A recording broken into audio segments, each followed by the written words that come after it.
There was a time when Nokia was not just a phone, it was the phone. In Nigeria, everyone wanted one. From the rugged Nokia 3310 to the stylish N-Gage and the legendary Nokia 1100.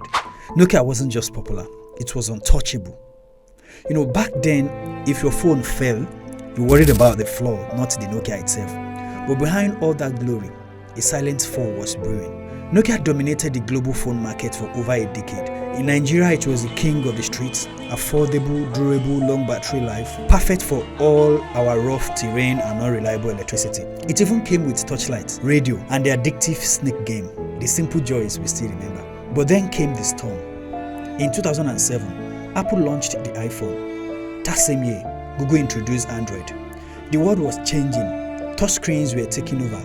Apps were the future, but Nokia refused to adapt. While Apple was redefining the smartphone, Nokia stayed stalked in its glory. They believed their brand was enough. They believed physical keypads would never go out of style. They believed people would always choose reliability over innovation. But they were wrong. Instead of embracing Android like Samsung did, Nokia bet on a dying system, Symbian OS.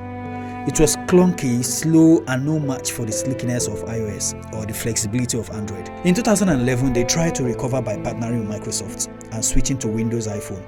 But it was too late. The world had moved on. From commanding over 40% of the global market, Nokia's share dropped to almost nothing within a few years. In 2014, Nokia's mobile division was sold to Microsoft. A heartbreaking end for a brand that once made connecting people feel magical. Now, what's the lesson here? Never assume you're too big to fail. Nokia was powerful, but they failed to listen, failed to evolve, and they failed to respect how fast the future moves. They teach us that comfort is dangerous, that ignoring the waves of change doesn't stop it from drowning you. But there is a twist in the story. Today, Nokia is making a slow comeback, focusing on Android-powered smartphones and telecom infrastructure. The name still lives, though the crown is gone. So if you ever had a Nokia 3310, sent your first love text on it or played Snake during boring classes, you were part of a golden era. And now you've also seen what happens when a giant refuses to go.